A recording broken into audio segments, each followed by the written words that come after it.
stand for the Pledge of Allegiance.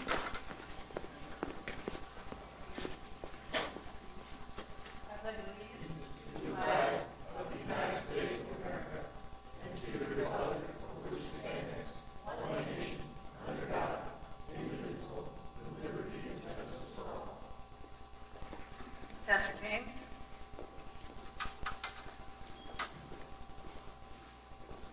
Fellowship. Let's pray for the Lord's blessing.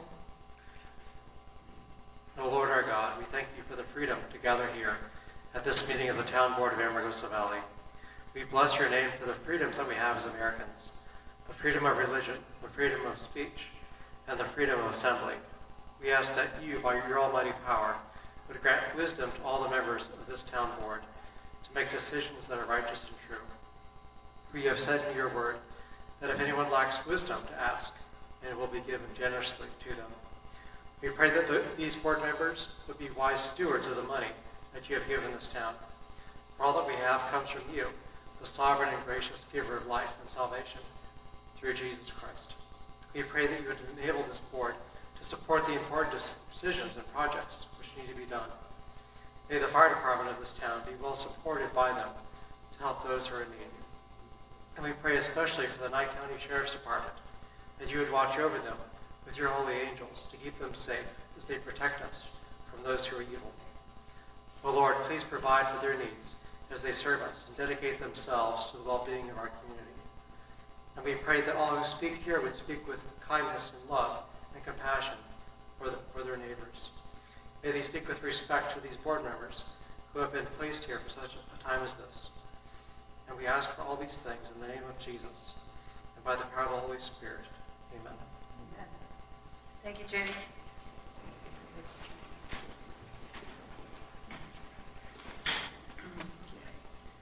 Approval of the agenda. I'm pulling 5, 6, and 7.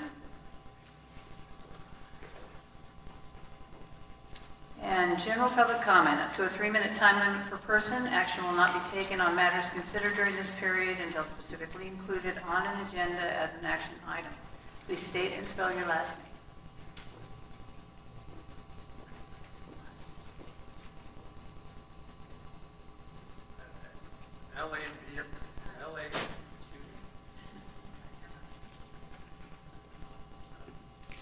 L-A-B-O-S-S-I-E-R-E. We'll start with a couple of statistics.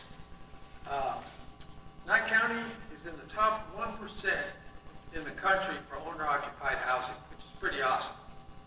That means we have more people that live in this county that own their own property than pretty much anywhere else in the country.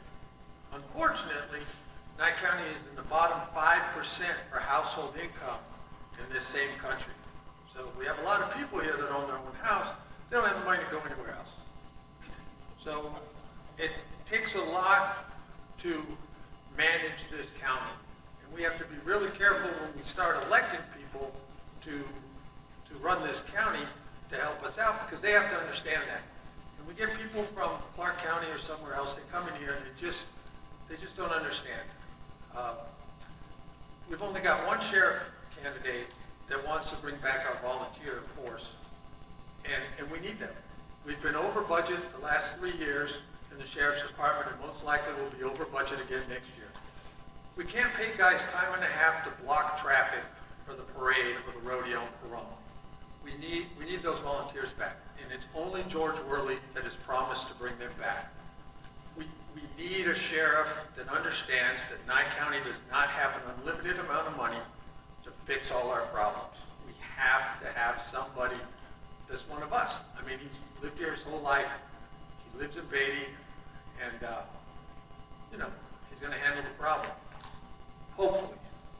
And if you do realize that he joined the Nevada National Guard, which, as we all know, is only 2 days, 1 weekend a month, and 2 weekends a year in the summertime.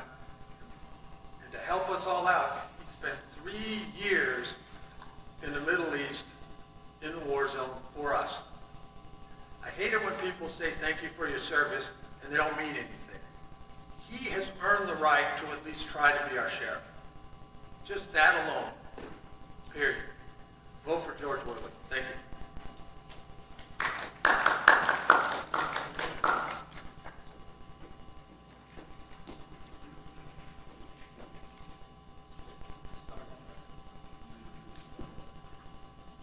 Velador, V-E-L-A-D-O-R.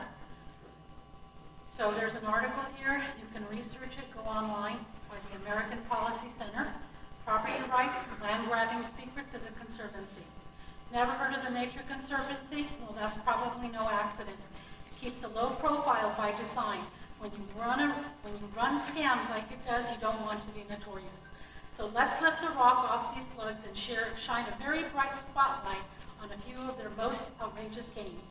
The Nature Conservancy is the richest, most powerful environmental colossus in the world.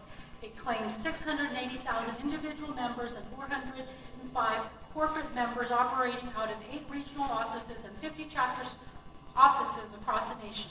The Nature Conservancy... Emma, I'm sorry. This is on the agenda. This will be in public comment. I mean, not public comment, with the agenda item. I'm sorry. It wasn't on the agenda when you did it with the budget, but it's on this agenda. Okay. So, is that recorded? Yes, everything's recorded. Everything's recorded? Everything's recorded. So I'll be able to see it again on YouTube, what I said earlier? Yeah. But you can come back up when the item comes back up. Okay. It just can't be done in public comment. Okay, sorry. Thank you. That's all right. Anybody else for public comment?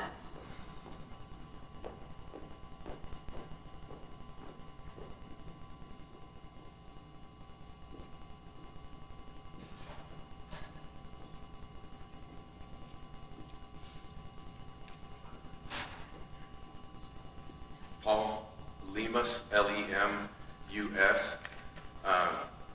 We attended a beautiful service this week. Our confidant and mentor, Mr. John Basta's memorial was the other day. Carolyn said some very nice words there, and a lot of other people that are here in the room did show up.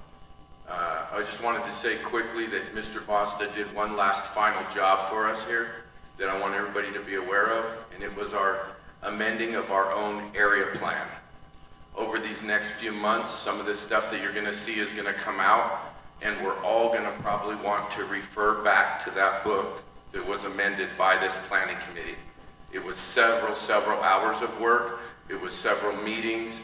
Everything was done according to the book, and it's about that thick, and it's a ton of work and labor and time and research that was put involved into that book. So if you get a chance, try to get a copy from the county. If not, I'm planning on publishing a version and putting it online for everybody where you can just look it up. It's got all of the extensive mappings, all the details about our town, our actual legal mission statement of what we're supposed to be here and for, and a lot of information that I think this town will appreciate later on when we get ready to start going through some of the stuff that we're starting to see on the fringes now. So, thank you. Thank you. Anybody else for public comment? Seeing none, I'm going to close public comment and go to reports. Town report, office report. Mike. Okay. Our total vouchers for the month of May total $32,255.39. Part of that is there were some big expenses. There was one for $4,500 for testing the pumps on the fire equipment, and a bunch of tires and so forth. So the total is $32,255.39. The non-26101 accounts, those are those other 4 ancillary accounts that we can use them when the expenditure fits the guidelines, was $10,287.23. So the net vouchers for 26101 are $21,968.16, which is right in budget. We're right around 20 grand every month for those regular accounts. Keeps us right where we're supposed to be. So I will make the motion that we pay the vouchers for a total of $32,255.39. I'll second it. Anybody for public comment? Seeing none, I'm going to close public comment. Call for the vote. Aye. Aye. Aye.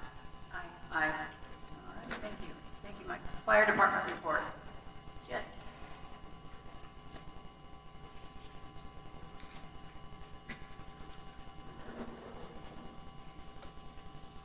You guys changed the layup on me. I like it. Jessica Cattermas Walthour, Kadrmaswalthhour, with your fire department report. Our incidents this month, we had a total of 12, 1 rescue, 1 fire, 3 hazardous situations, and 7 medical calls. Currently, we have no equipment updates. As you guys just heard from Mike, we bought a whole bunch of tires. It was that time to do that. We have no updates on personnel at this time either. For an additional update, we are doing the 4th of July. It's our now annual fundraiser. So come join us at the park on the 4th of July, starting at 2 p.m. is when we're going to have activities. We're going to do a watermelon eating contest, and it's going to be our first annual boot scootin' bog run. It's an obstacle course through our mud pit. So it's going to be very fun. So come on down and enjoy. That's all I've got. Like body boot scoot? Yeah. Oh, that'll be fun. Okay. Boot scootin' bog. Okay. Any questions, comments, concerns? Thank you, Jessica. Thank you. Appreciate it. Call that one rest. Yeah, really. Planning Committee. Labrador. Labossier. I don't like this. I do like following the lady instead of the guy, but I don't. This will go back over. We didn't do anything. You had to walk further. Exactly. Yeah. Exactly. We didn't do anything, and everything else is on the agenda. I can't talk about it. Okay. Okay. Planning Committee. No, I just did it. That was it. Okay, I'm sorry. It's been a long day. Obviously, you weren't paying attention to me. I'm not. I was just, blown away by your presence. Tourism and Economic Committee. Mike. Yeah, we have some things going on. You see that iQuest down here is putting their 2nd building up. So that'll be operational, probably 120 days, something like that. We're looking forward to them coming in with probably 35 to 40 pretty good paying jobs. So that's going well.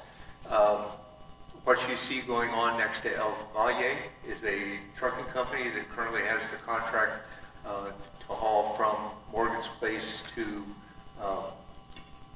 Republic Services. So they're going in there, and so that's going pretty good. And that's it. Senior Center report. Dave.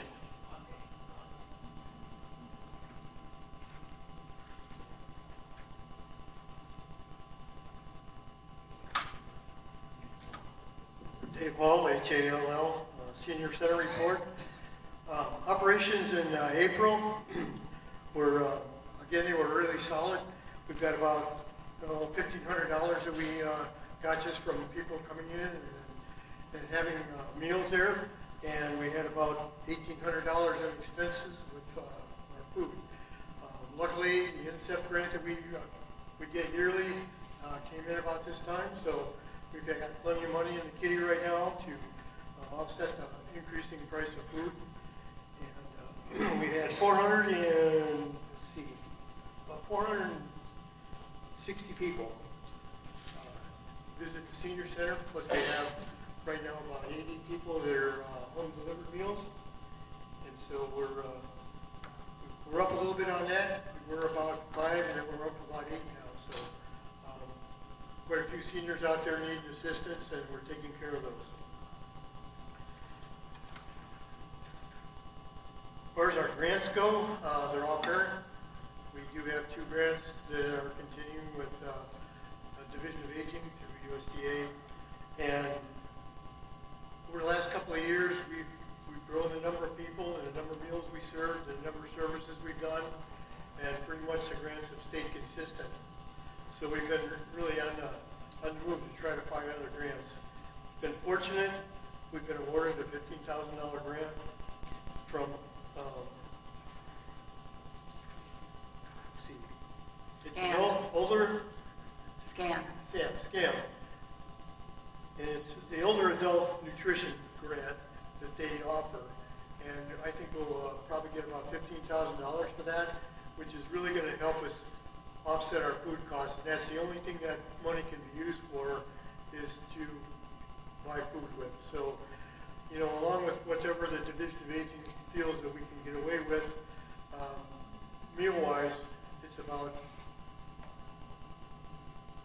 about half again as much as what we got as a grant per person. So getting this grant's really a big plus, and Monica did a lot of hard work on that, and it's come through, and we're really appreciative of, you know, those folks looking out for us. They're not, it's from California, but it's a big organization. It's actually has more to do with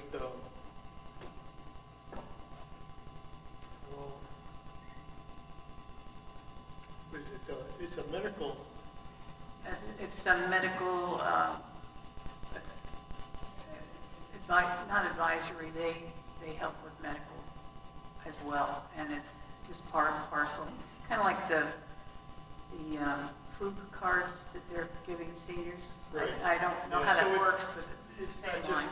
in California, it's in Nevada and everywhere. So, you know, they're really, it's great that we were able to accomplish that and get that grant.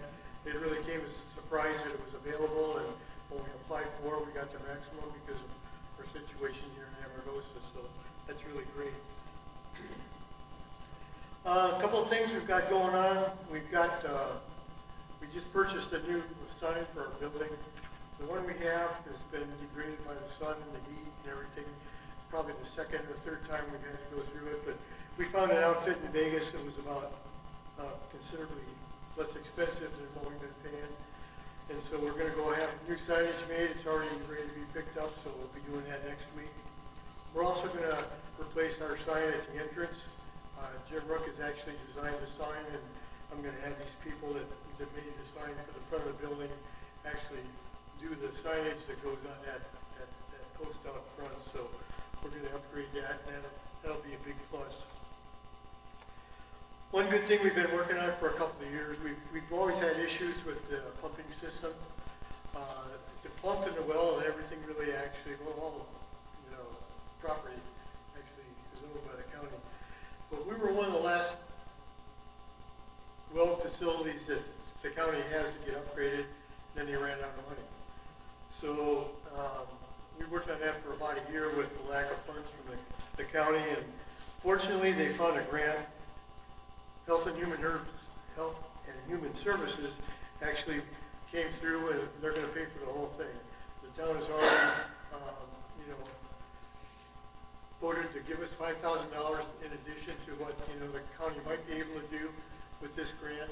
We will not have to spend that money. So that's really a great thing. And Travis Smith is the new, the guy he's the new water engineer for the whole county. He just got that job about a month and a half ago. And between he and Lorena Dillinger, who is she's the assistant county manager, she's worked real close with Carolyn, and she really worked hard to get that done. So I think Sam's going to start that work probably in another week. So we should have the new pumping system. All of the electrical part is what we've got to replace. The outside stuff, there'll be a building around all the tanks and everything. So it'll be, you know, really nice to look at. It wasn't going to be as fancy as Perumps, but it'll be a nice Amargosa looking building that'll be well taken care of and look a lot better than to say that. So anyway. Other than that, Amargosa Days was great. We had a good auction and good food, and everybody really had a good time. I think everybody went away with some really good prizes, and it was a good day all the way around for everybody that showed up, and I think it was really good. Thrift store, we got a lot of good. Somebody came in with about big totes full of tools. So if you're looking for some older tools, pry bars, screwdrivers, wrenches, sockets, we got boxes of sockets if you want to, you know, come over and take a look, see what you need. Got all kinds of stuff over there. See Marshall, he'll kind of help you out because he's been going through inventory and everything. Lots of dog food, and he and Judy have really taken in a lot of good donations over the last month because a lot of people have been kind of cleaning house and bringing some really good stuff in. So if you need anything, come and look, because I think we probably got it somewhere. Just ask. So I think that's about it. Thank you for all your support. Appreciate it. Thank you, Dave.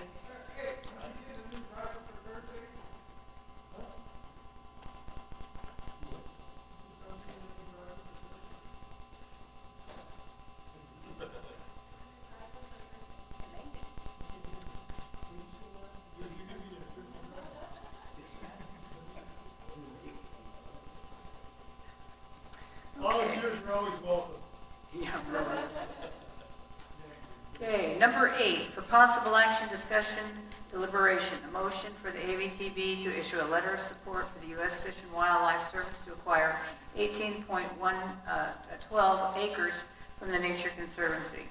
Property was formerly KMI, the APN number 021-351-20. Gavin. Welcome. You guys don't wait for me, huh? Yeah, I'm glad you made it. I had to pass you up. Thank you, everybody. Push the button, please. State and spell your last name, too. Hello, my name is Gavin Cagle. Last name is K-A-K-O-L. And I'm with the Conservation Fund. So, the Conservation Fund is a national nonprofit who seeks to partner with federal, state, local partners and local governments to conserve land throughout the country. The project that we'll be sharing with you today is a partnership between the Conservation Fund and the U.S. Fish and Wildlife Service. The Conservation Fund is seeking to engage with and request the support of the community of Amargosa Valley. The U.S. Fish and Wildlife is seeking to acquire an 18-acre property and its 2.6 acre-feet of water pertinent to the property, currently owned by the Conservation Fund, within the Ash Meadows National Wildlife Refuge. No funding or staff time is being requested from Amargosa Valley.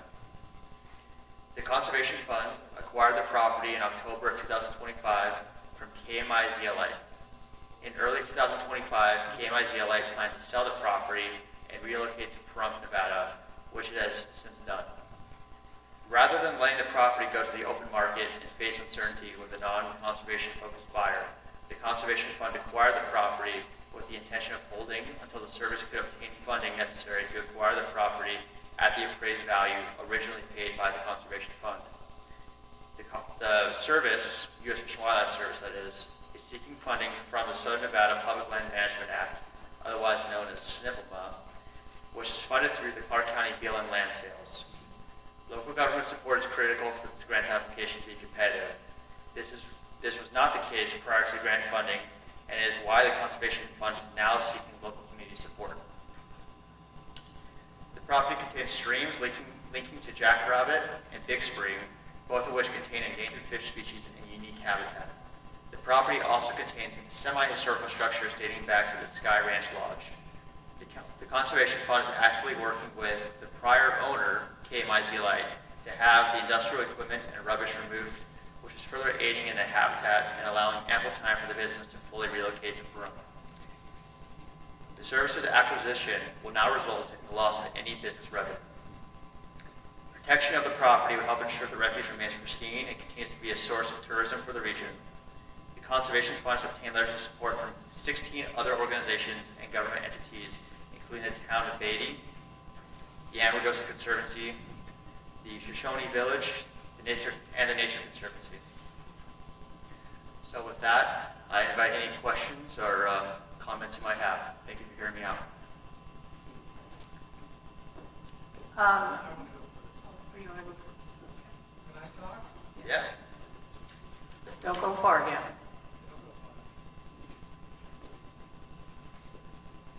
Labossiere. It will cost us money, because KMI pay property taxes there. These guys don't. Fish and Game won't either. So the fact that it won't cost us money is a line of crap. But I don't care if they buy the property and want to donate it to Fish and Wildlife. That's fine. It was their money. What I dislike is them trying to get the money back from the state of Nevada that they paid for the property to, quote, donate. That's not donating the property. That's selling the property to us from our tax dollars. No. We can say, hey, they can donate it if they want to, but we do not want the state of Nevada to give them back $1.3 million so they can buy more land and donate that also. If they want to donate it and be good guys, they can. But asking for the money back is wrong. Gavin, would you like to speak on that? Yes. Thank you. So the purchase price was $900,000, and we plan to transfer it to the U.S. Fish and Wildlife Service for $900,000.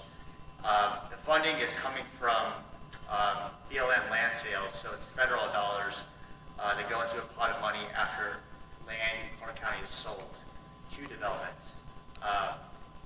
So it's federal money going towards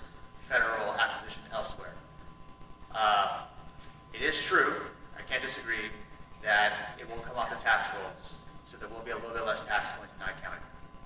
Not going to argue with that position. Thank you. Emma? And again, sorry, state and spell your last name. Emma Velador, Velador.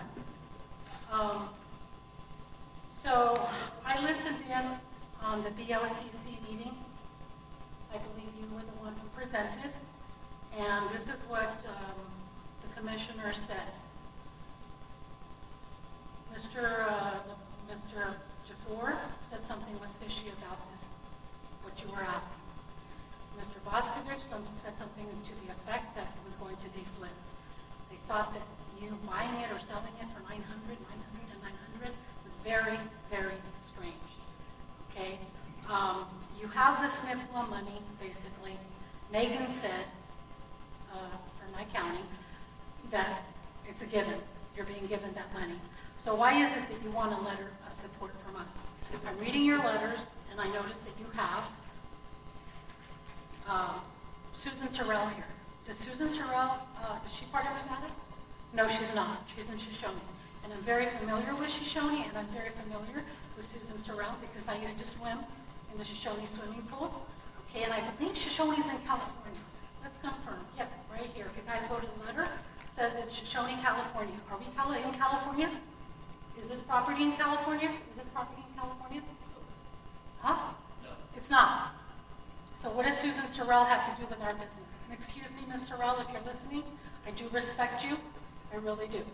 Okay? But we don't get involved in your business, and I don't think you should be getting involved in ours. All right? I own property here. I don't get involved in your property. I don't want anybody getting involved with my water, my property either. Okay? So the letters, I don't see Ms. Fuentes' letter. I don't see the other neighbor's letter. And at the BOCC, you were told to come up with certain artifacts, an appraisal. You were supposed to provide an appraisal. Where's the appraisal? I don't see an appraisal here. And you were supposed to provide the letters from the neighbors. Okay, well, Susan Sorrell is not really like a neighbor in Nevada. She's in California. Okay, all I see is a letter from, let me see, what's his name here? Let me see, Beatty. Oh, all right, well, Beatty is not Amargosa. Okay. William Curtis, let me see here. United States Fish and Wildlife Service. I think he needs to come here, and he needs to listen to us speak. And as far as the endangered and threatened species, what Fish and Wildlife has done to Ash Meadows, it's a disaster. I mean, we used to be able to go in there and swim in the lake. Why hasn't the water been returned? Last year, I brought my daughter came to visit me, and I said, hey, let's go over to Ash Meadows. Let me give you a tour of the beautiful lakes out there. The lakes are gone. Okay, and it's like we kept going around and around like the 1970s movie where that family couldn't find where they wanted to, the destination where they wanted to go. And they kept coming back to the same place. My daughter was not able, we were not able to take a tour. There were no ponds or the beautiful Crystal Lake. It's all gone. It's a disaster. So when you say it's pristine, sir, it's not. Fish and Wildlife has not done its job. On the contrary. So what you're doing, what BOCC found to be very suspicious, and you can go back and listen to the BOCC video. They found it to be very suspicious, and all five. Sorry, your 3 minutes are up. Oh, it was 3 minutes? Yeah. So, okay. All right. I didn't know. Okay, thank you. Thank you.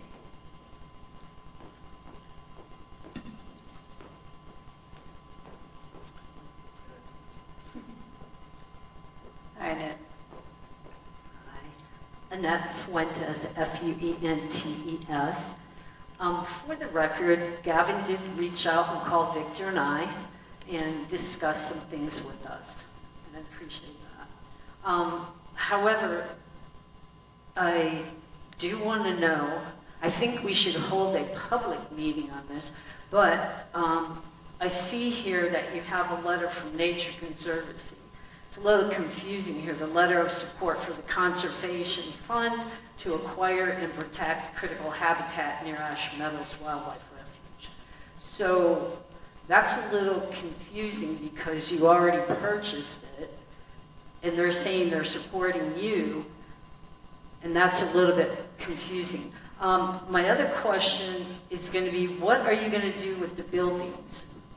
We need to have Fish and Wildlife here. We need to know with these historic buildings, what's going to happen with them. Thank you. Would you like to speak on that, if you can? Yes. Okay.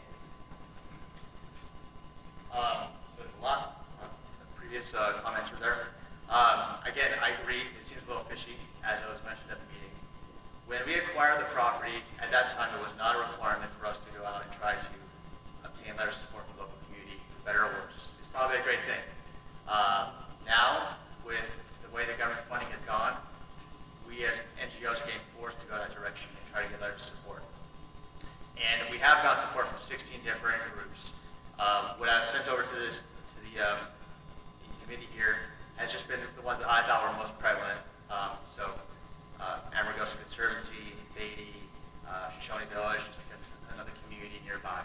And I'm actively trying my best to reach out to local in-holdings and try to build this thing and try to get your guys' understanding and honest feedback.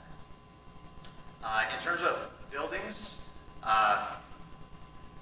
we have been working with the prior owner to try to remove as much of the industrial equipment as possible to hopefully make it a little bit more pristine than it currently is as a zeolite processing facility.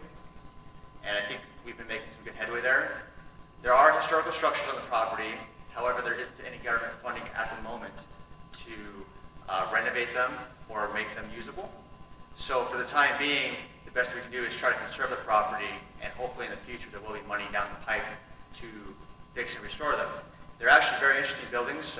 Edward Abbey apparently wrote, or it was inspired to write Desert Solitaire there. There used to be a flight script that was in a few movies.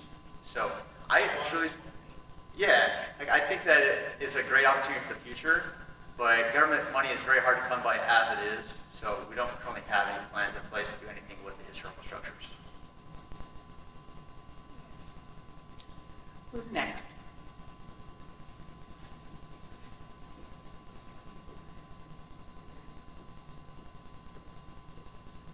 Paul Lemus, again, Lemus.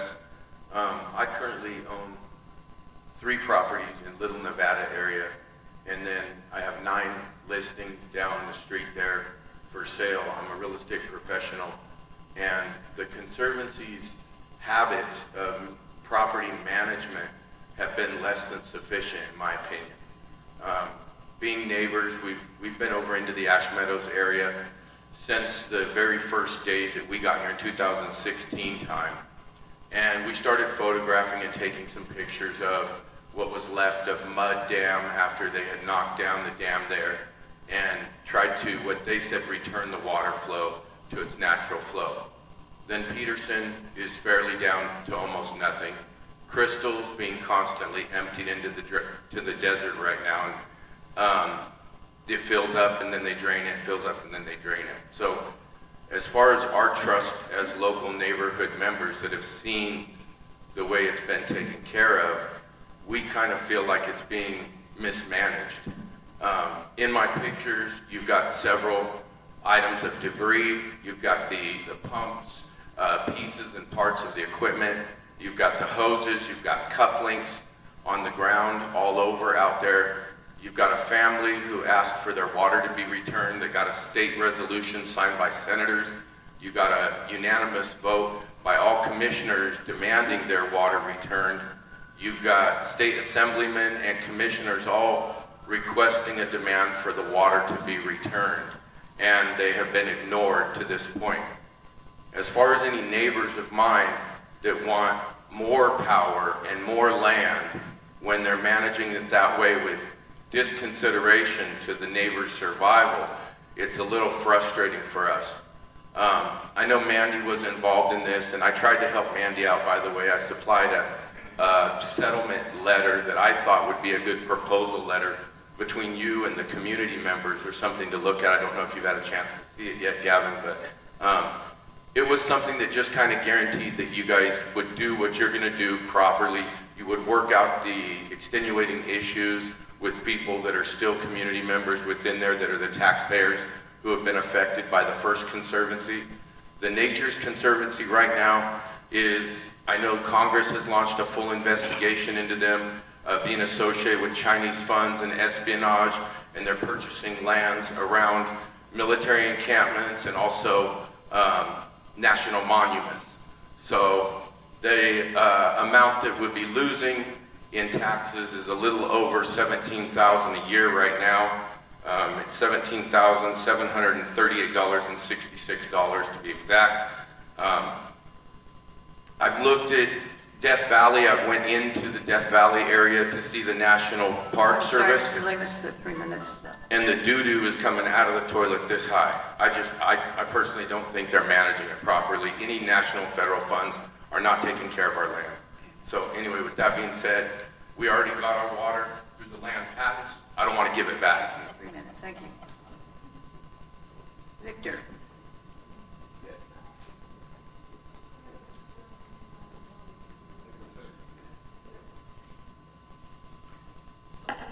Victor Fuentes, Fuentes.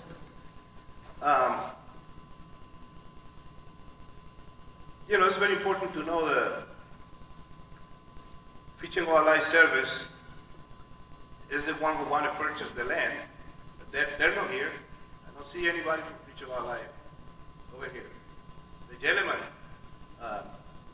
from the Land Conservancy, they bought the land.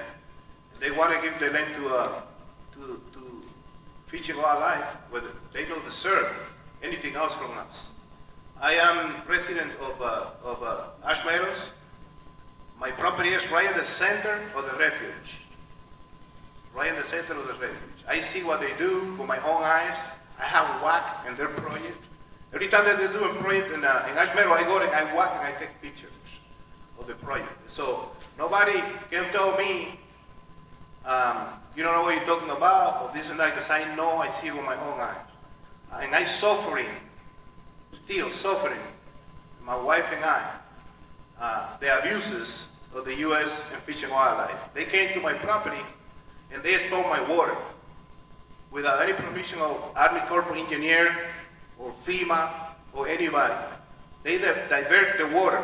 Okay, they proclaim in their paperwork that they want to put everything to the natural. Well, on my property is what naturally the river flow through. Every map, ever since the 1800s, until the day they divert the water always flowed through our property. They dug it.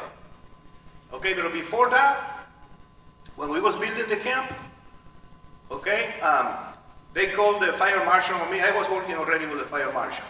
They called the health department on me. I already was working with the health department because I don't do anything illegal. My camp is 100% approved by the state. Every permit that I have to have, I have it. Okay, it's not illegal. But they want to take our property. They don't want to buy it. Okay, they want to take it. And that is what they was trying to do it. So the last thing that they did, after I accomplished all my duties, with regarding the Nevada state for all my permit, they said, well, let's take the water now to devalue our land. That's the neighbor that we have. And that is the neighbor that is asking us now for money or for a letter to acquire money. They confront us because the government don't produce anything. They don't produce oranges, they don't produce potatoes, they don't, nothing. The money that the government have is what they exist because us.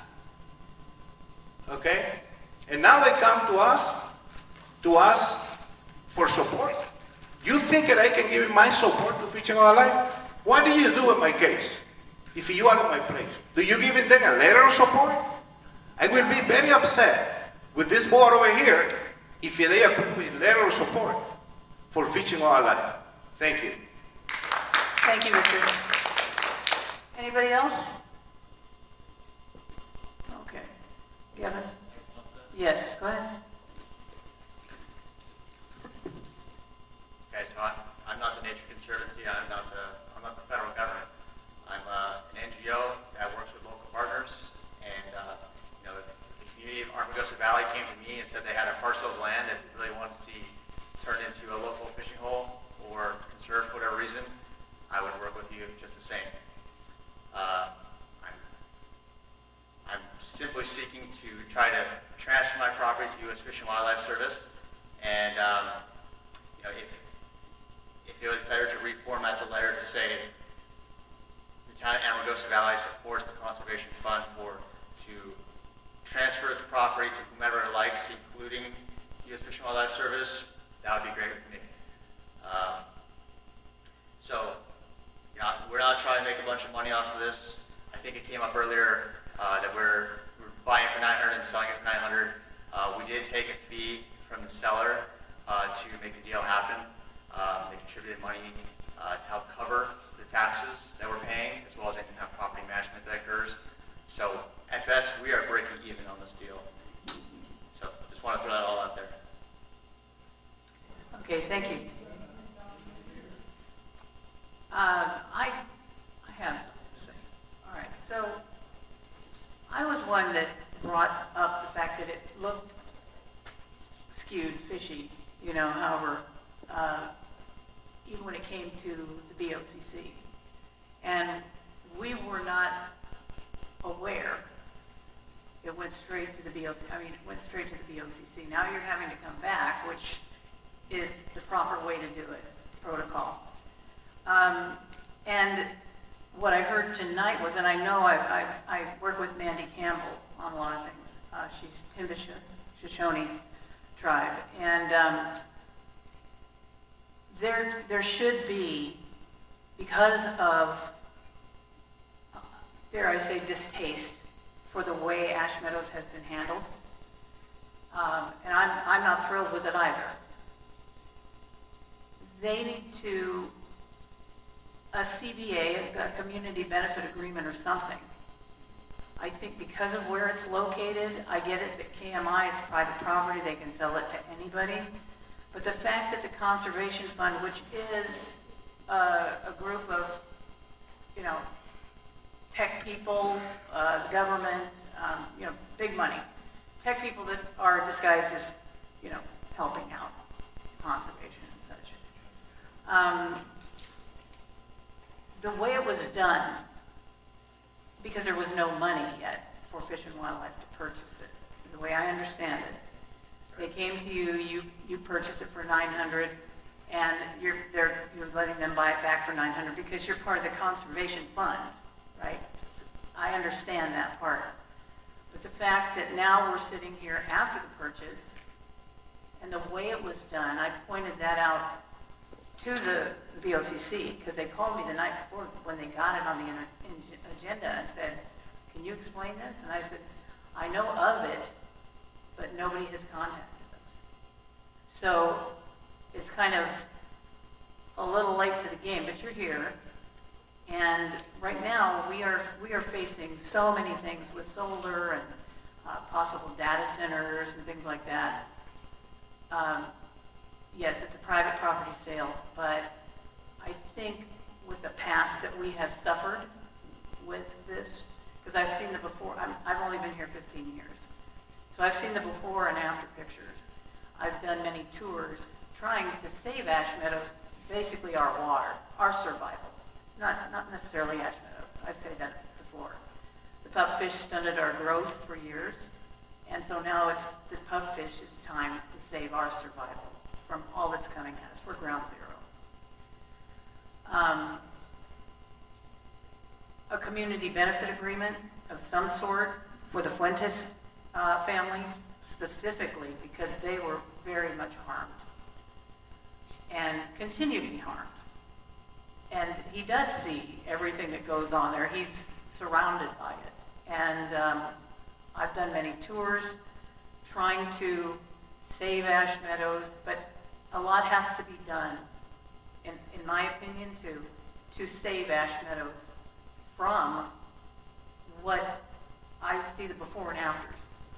In other words, what they did and cutting off water. And I've done many tours and I've taken senators there and all that. And I've stressed on that what it looked like before. Because we have a local here, Sherry Ottinger, that has many pictures, and she can take you through that and make that place come alive. She can make the whole desert come alive. So we're working with all these other companies, big corporations, big power money, and we're working out CBAs. And I think that's only fair at this point, because not only the Fuentes or the people that live in and amongst around that, it's our whole area is under attack. And I would love to save Ash Meadows. I don't want anything to happen to it, but I would like some of it to come back to some of its original whatever. Okay? So that's what I have to say. I just want to pass it along to, I'll open it up for any more public comment. If anybody else, I'm going to close public comment.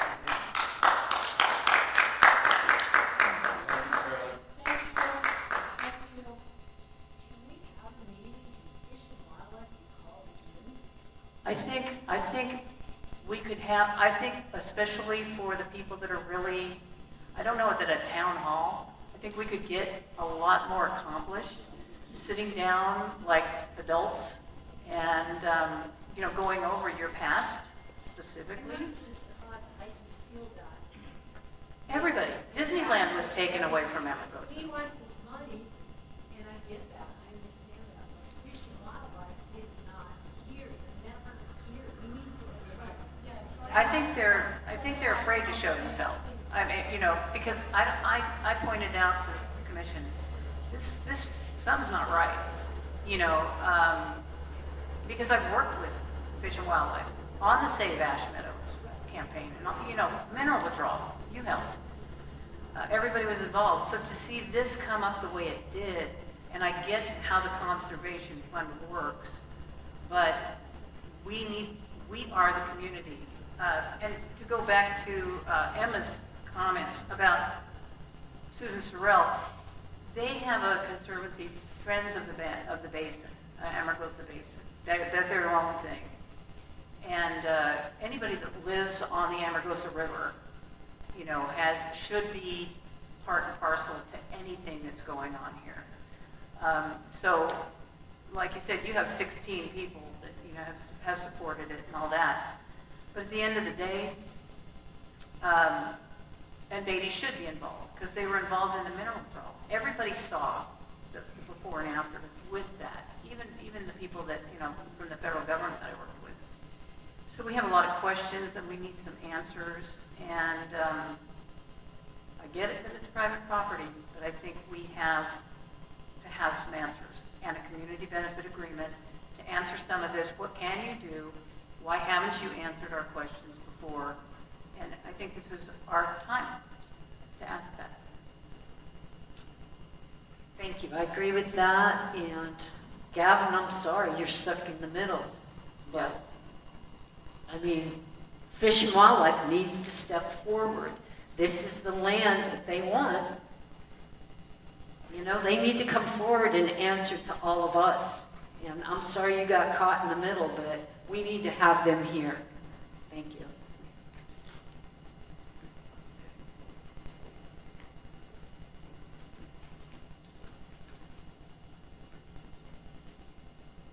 Victor Fuentes, FUE, NTS. You know, also, I want to say, you know, when my wife and I came to Ash Meadows to buy the property, the property was full of garbage from one end to the other. You know, we haul 7 double or semi of garbage out of there to Portland, to the dump from that property. And I remember many people who came with my wife and I, they asked me, why do you want to buy this property? Look at this, this is dump.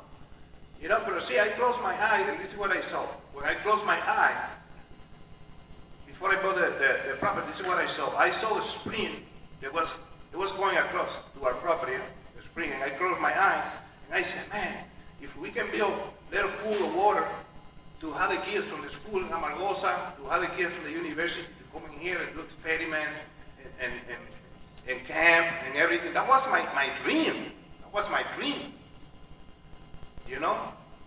And because it was my dream, I spent a lot of money.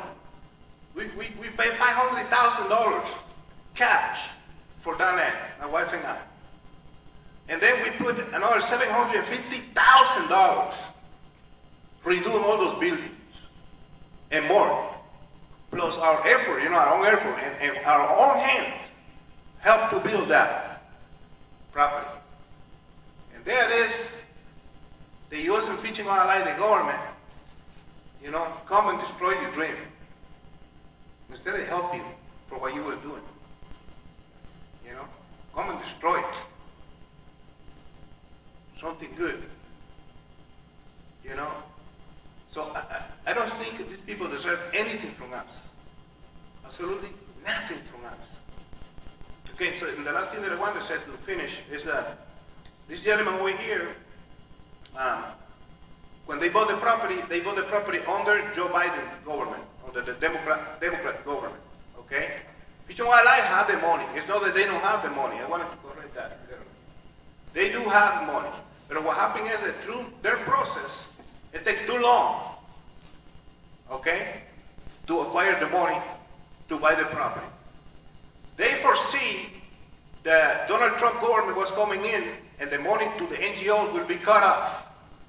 The real estate who performed the job for them, Richard Ryan, he was the one buying all of the property in Ash Meadow and stealing from people. And he got trophies for that, trophies. Stealing from people in Ash Meadow, okay? And so he lied to them.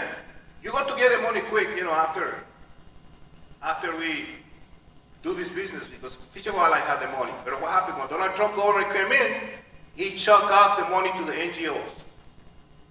And now they're strapped in the middle of that. And that's exactly what happened. Richard Ryan had his money. I guarantee you, he had his money. And he walked away with his money. Now they are the one in the middle, this gentleman over here. He's trying to do his job, trying to do good. But hey, it is what it is, my friend, So I think before they do anything else in Ash Meadows, they need to, to put back everything that they have taken from us. They can do it. They have the money to do it. Amen? Thank you, Victor. Okay. Any more?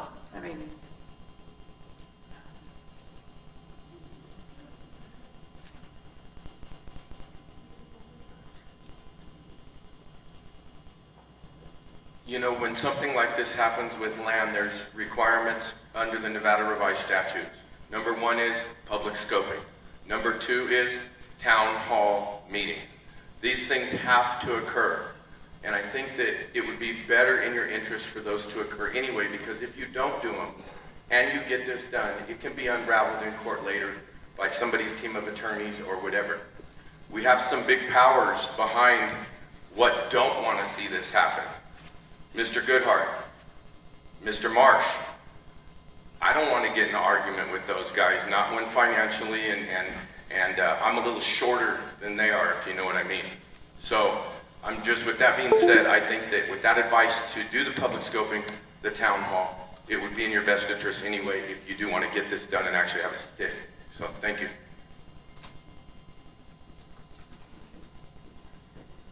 Okay, anybody else?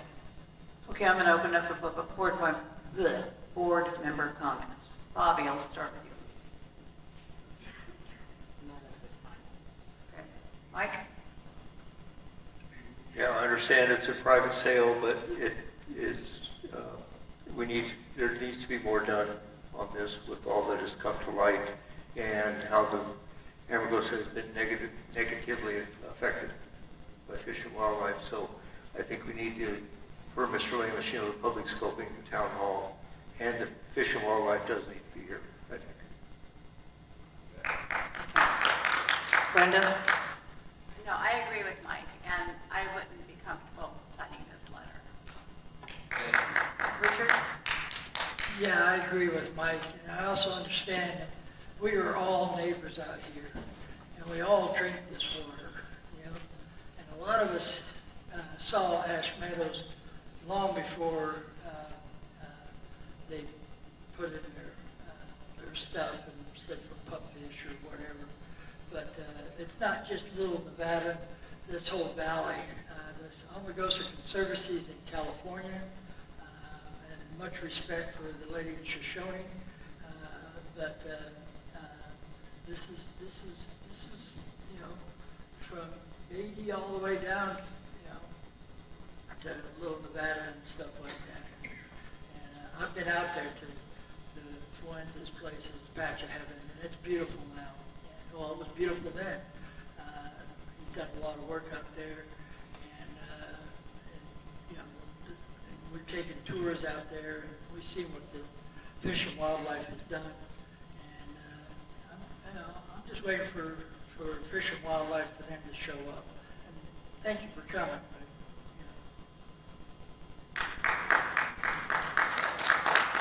All right, well, thank you, Gavin.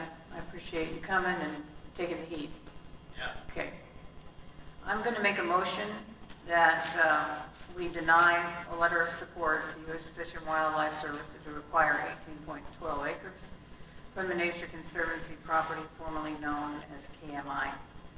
We understand that it is a private property sale, but a lot of answers need to be, because they're going to be a neighbor still, and there's still things that are from the past that need to be answered. So we will have a meeting with them and get some answers, and hopefully create a community benefit agreement that can hold them responsible as well. I have a question. Yes. Who is going to originate that meeting? Is it like on our side to do that, or I convey it to I Fish and will Wildlife? get a hold of Fish and Wildlife. Yeah, I mean, your money's at stake too. I get that. And so you should be there. Because like I said, I'm the one who pointed it out, that something just didn't sit right. And we need to, like town hall, you know, I think we'll get, what is the saying, get more bees with honey or flies or whatever, you know, that saying. I think, you know, we don't want to skewer anybody. I think we get a lot more done when we talk like intelligent, you know, calm people and work it out. And because they have been kind of crickets, they have been ghosting, especially the Fuentes. So I think that has to happen. And so I don't know that it's going to be a town hall, but we will be in contact with Fish and Wildlife. I don't know if Kevin Des Roberts is still there. I think he retired. He took the leave. He did. Along with Richard Grimes and many of the senior people. Okay, yeah. We will get with them and work something out, or I will get with you. We'll put a, I hate the word committee. Oh. But a CBA is definitely needed to anybody that buys that property. Because even if another private property owner bought it, you know, especially with everything that's gone through, they need to be aware of what has happened. I don't think we, you know, disclose enough in sales. Yeah, if anyone wants a zeolite processing facility, you know who to call. Yeah. We'll get through it. We'll get through it. All right. Okay, thank you. Can I get a second, please, on my motion? I'll second. Okay. I'm going to call for the vote. Aye. Aye. I vote. Thank you.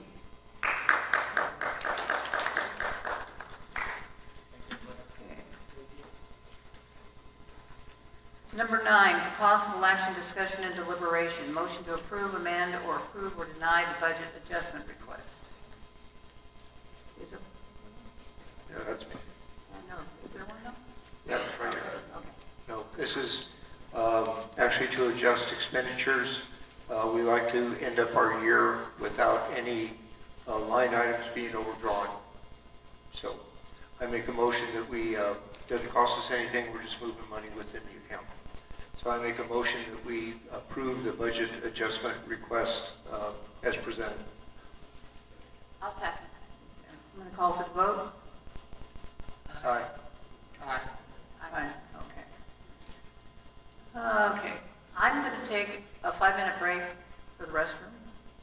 everybody else, have some refreshments, but I have to.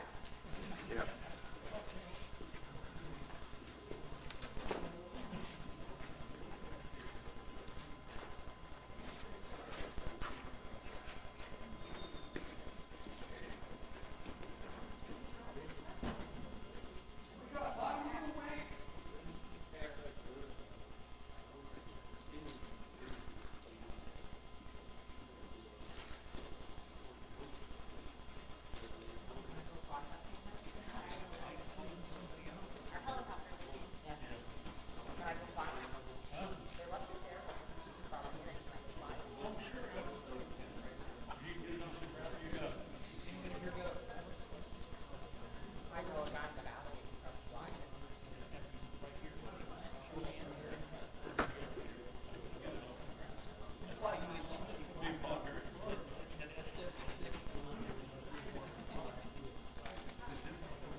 Ashley, how are you? All right.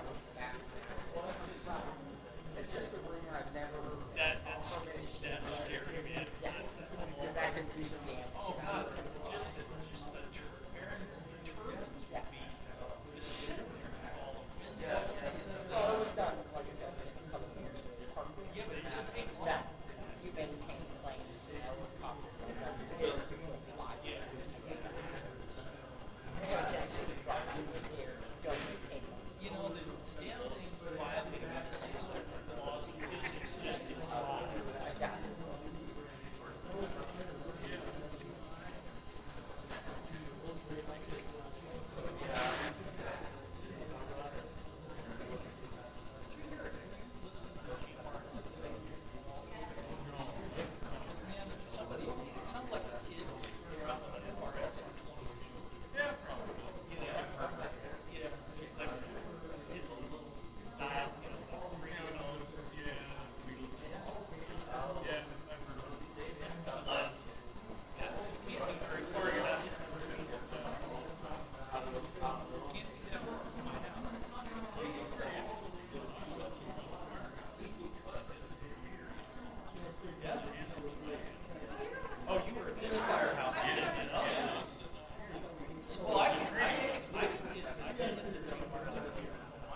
get this party started, folks. Number 10. For possible action, discussion, and deliberation, motion to set June 11th, 2026 at 6 p.m. as a time and date for a town hall meeting regarding forming a national conservation area around Ash Meadows. I'll make a motion that we set June 11th here in the community center at 6 o'clock for a town hall meeting. Can I get a second? I'll second. Okay. Anybody want to make a comment? I do. Come on up.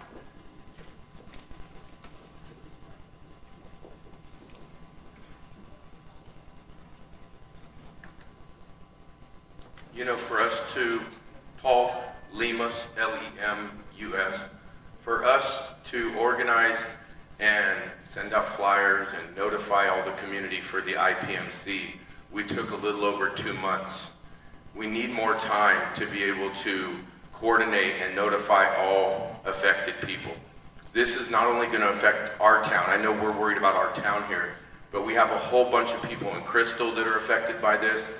I got a call today from a gentleman by the name of Russell Brown, who has about 7 people there that want to come out and speak in regards to this expansion. I think that it was offered to them to listen to LAB's suggestion and go around the residential private properties with their mapping. And then I think they had mentioned they may do that, and then they ended up not doing it and sending it to the Board of County Commissioners the way that it is, which was kind of funny business. It's like underhanded dealing on top of another underhanded dealing, and as far as I'm concerned, they're losing credibility with me as wanting, if they want my support. But I would just recommend giving us about the same amount of time that we did with the IPMC. Try to give us a couple months where we can actually get the word out to the community. We can rally up everybody, find out if they're for it or against it. A couple weeks isn't sufficient. I know I'm having a shoulder rotator cuff surgery and won't be able to make it during that time. So I'm just saying if we could have a little bit more time to let our community know, I think it's more beneficial for our community to actually have time to show up to it. Thank you.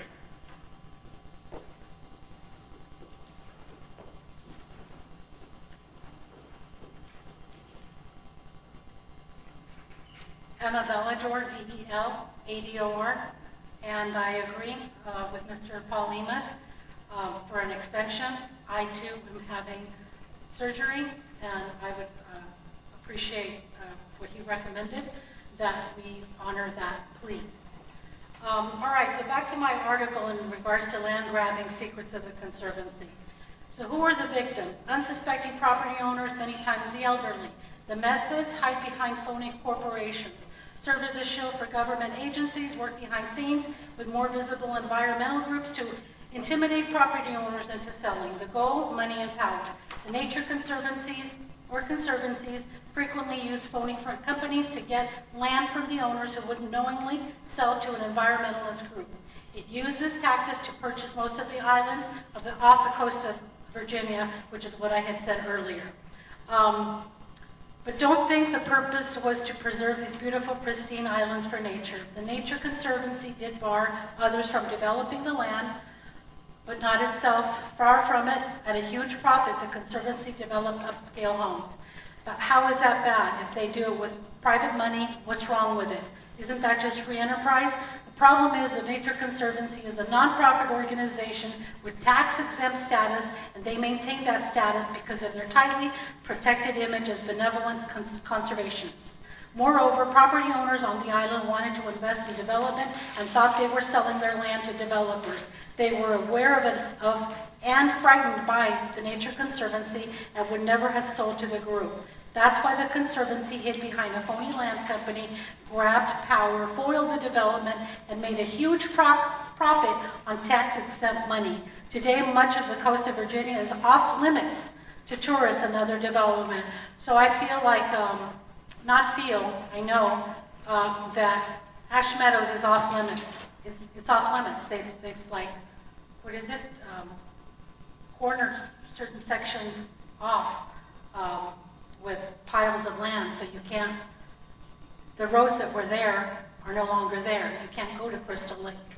Well, there really is no Crystal Lake. It's just a big hole. The Nature Conservancy acts as a shill to a government agency to acquire land cheaply and sell it to the government at a huge profit. Again, conservation is not the goal. One of the favorite scams goes something like this. Your grandmother owns land close to a historic site or a wilderness area. The government wants the land to expand its park, the grandmother won't sell. One day a representative of the Nature Conservancy shows up well-dressed, smiling but concerned. He tells your grandmother that he's just learned that the government intends to take her land, and after she passes away, she won't be able to sell it or give it to her children. However, he can offer a solution. If grandmother will sell her land to the Nature Conservancy, he can assure her that the land will stay in private lands and not be taken by the government. Emma, that's the 3 minutes. Okay. Start Thank you so in very the much. middle next time. You can find the article. LAVOSSIR.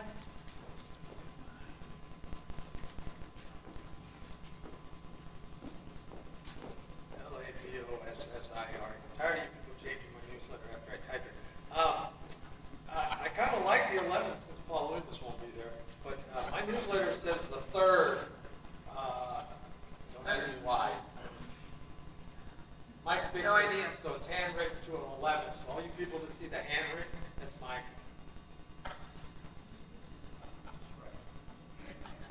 I know there's a webinar on the 3rd. There's a webinar on the 3rd that anybody can join in on, but mailers have gone out and that kind of thing. I think this is probably one of many just to highlight what the major concerns are. I want to go back to, anybody else for public comment really quick? I'm just going to say, okay, I'm going to close public comment then. One of the things that Mike touched on was the fact that this is disposal land. And they don't sell it, but they can put it up for auction like they did in the says zone and all that. There are 8 proposed solar projects on that east side. And that's why I say that the map will be changed, only because with the power that is behind this, most of them are on the top of 95. But they come down and they meet together. And then the one that really set this whole thing off was the Tidewater project. That was 10,112 acres wrapped up between 373 and Ash Meadows, all the way from the state line up around the top where Rover Metals was, and then it goes up and around and boxes out at the property line La Hoste and goes all the way up to Anvil. That just can't happen. That just, there's no way that can happen. So if they go to an auction, because I met with BLM and I said, what happens with this disposal land? Mike and I were there and he said, well, we just put it up for auction. It doesn't get sold, but it's another BLM lease. I want to make sure we have some kind of protection that they can't do something like that. We're up against big money, a lot of pressure, and I have no problem adjusting the map to keep everybody quiet, up on the 95 if they think that. But when they're coming down, they're leaving us with absolutely nothing. And it's just a way to protect us, and it's a way for me to show you what's coming. That's the thing. There's things that, I can't say right now, but with this, we can uncover that. And if it's just the first time, and then we come back at it, because it's going to cause a poop storm, we need to protect ourselves.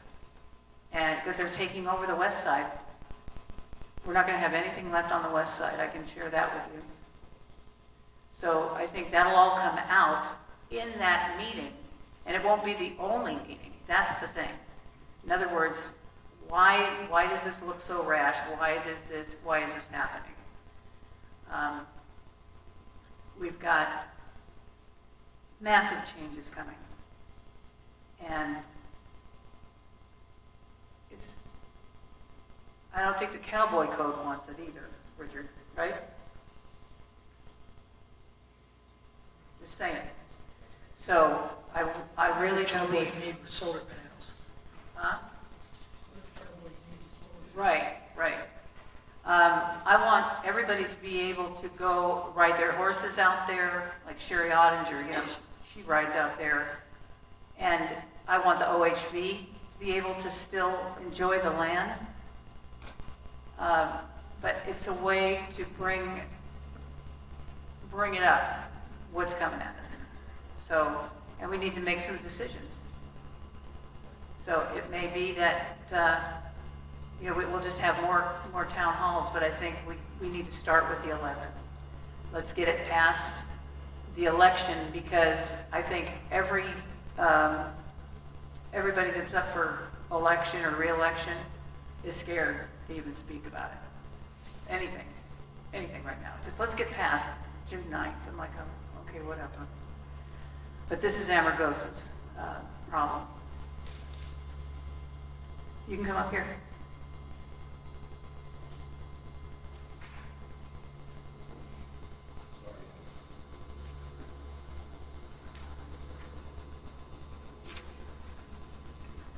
Again, Paul Lemus, Lemus.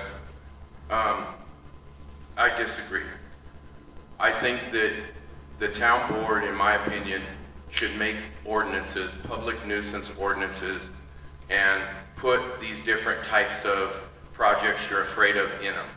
Take action and take the responsibility to protect our town.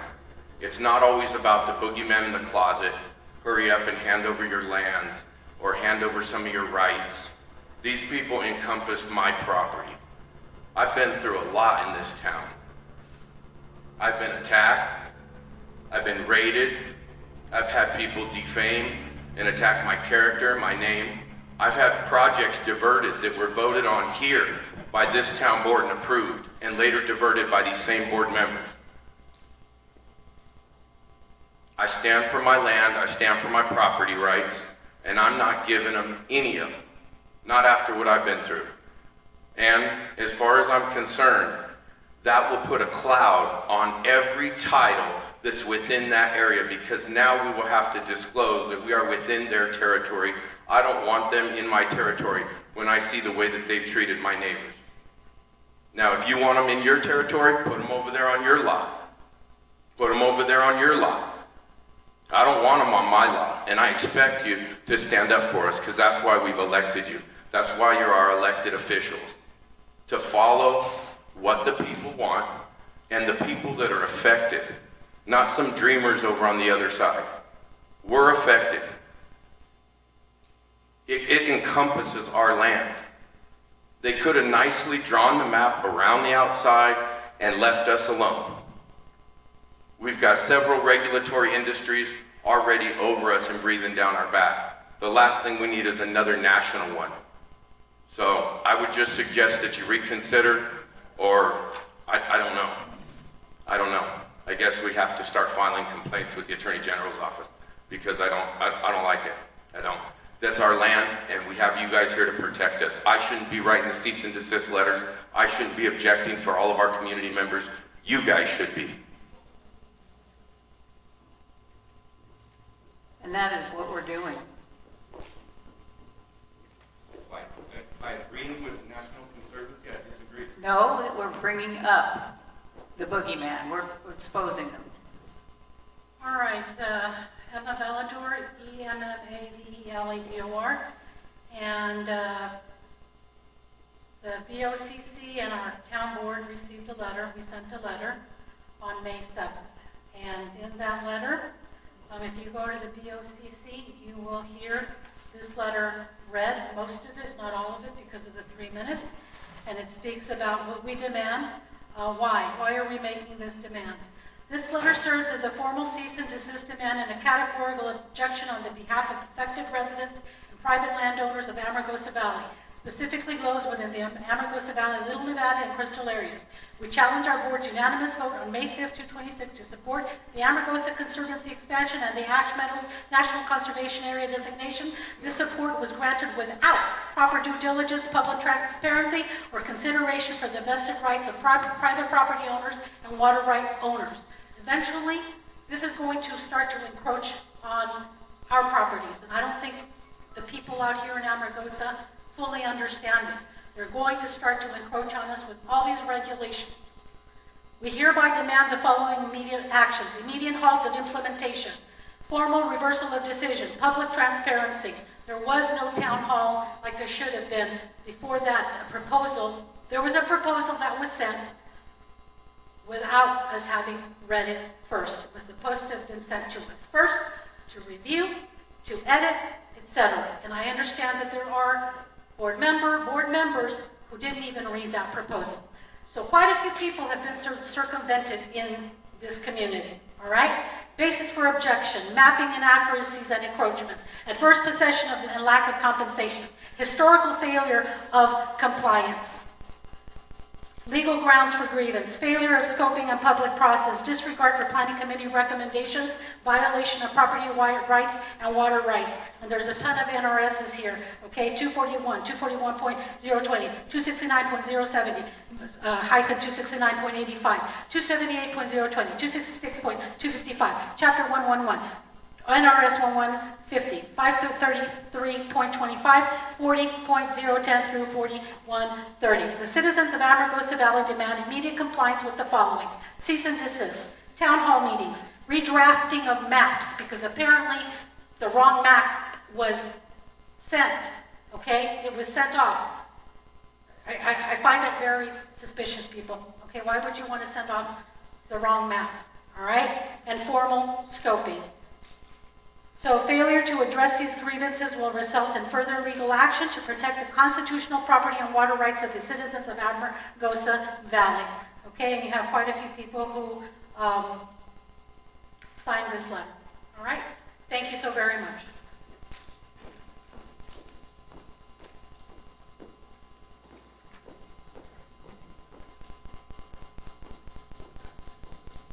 Annette Fuentes, Fuentes. Thank you, board, that you're going to hold these meetings. I think this is great that we're going to get things out in the open, because things are not being discussed, and we need to get it out there. This is really, really serious stuff. I wanted to ask about, can we do like a ordinance or ask the BLM to do a solar exclusion around a solar exclusion zone around Amargosa and Dymond? I mean, we need to do something. We're desperate. We're in trouble. We're in trouble. But I don't think the 198,000 acre conservation is going to solve anything. But so, I mean, we need to start looking at ordinances and different things, and doing these meetings are going to be a good start. Thank you for that. Thank you. On the ordinances, on BLM land, because I've been doing this for 6 years now with these people. A great example was the 4 auction parcels. And one project, I said, put it where it will never see the light of day again. And what happened was I spent a lot of time negotiating the one project down from 6,300 acres to 3,000, and went to all the affected homeowners, you know, and said, this we don't have that, they don't recognize that. And that was, like I said, we pushed the auction back because we've won that fight, and they went and had re-advertised that parcel. And so then you've got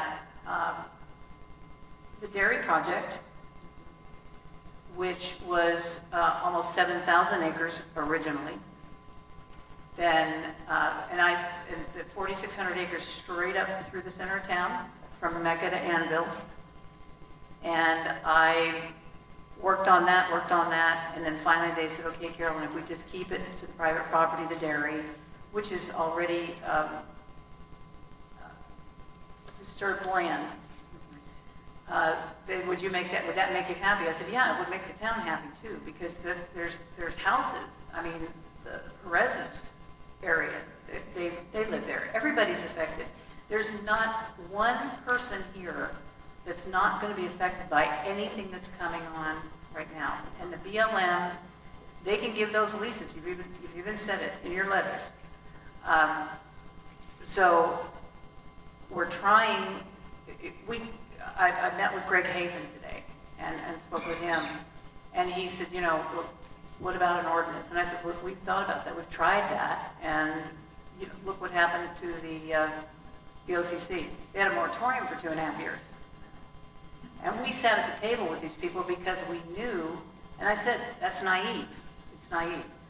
So we know what's coming at us. And so it's a way to bring it up, expose it, and then have everybody say, you know, if you want an ordinance and it doesn't work, we've done our job, okay? But we know that that really doesn't work. The consortium that they put through together with the county, they was all the solar companies.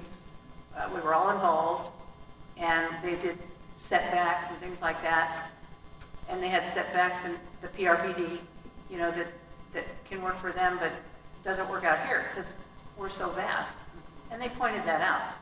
So at the end of the day, we've sat at the table, we're fighting the good fight, and now it's time that everybody gets involved and says, okay, this is what's going on. There's 8 projects over there, and it's virgin land, which was everything, other than the dairy project, all this is virgin land. We have health issues going on that we have now that they're going to only just get worse. Valley fever has spiked, and we have to take all that into consideration. It's going to be 80,000 acres of solar as it stands right now. So all I'm asking for is the ability to have a town hall, lay it out, see the new maps for what they are, talk about data centers as well, because I think that needs to be spoken about. I would love to do the water board. You know, when I went to them on this, they said, well, this isn't in our purview. This isn't about water. Okay, well, so, but then they had on their agenda on Tuesday or Wednesday that they're going to do a moratorium for data centers in Brum. But not. But they're recommending that to the VOCC. Well, my recommendation now to the VOCC is to cap onto that as well, because I have been approached about 2 data centers. And so, you want to talk water? That's water. But they'll do a moratorium over there. You know, everything is about water here. Everything's about our survival. It's our survival. And it's about time, and I've said this many, many times for many years now, I can get everybody in here, get them all juiced up about something, and the minute they find out it's not in their backyard, they go home. I have to agree with you on that one, And so now it's if in it's their everybody's backyard. doorstep, then you don't have anybody here. And now it's in everybody's doorstep. But, you know, we have a governor that is pushing. He's pushing hard for all this solar, and I don't think a lot of people realize how hard he's pushing. Right. And I also think that I'm going to make some phone calls, because I'm going to talk to some legal foundations that are working with other states, and I want to see what we can do about this.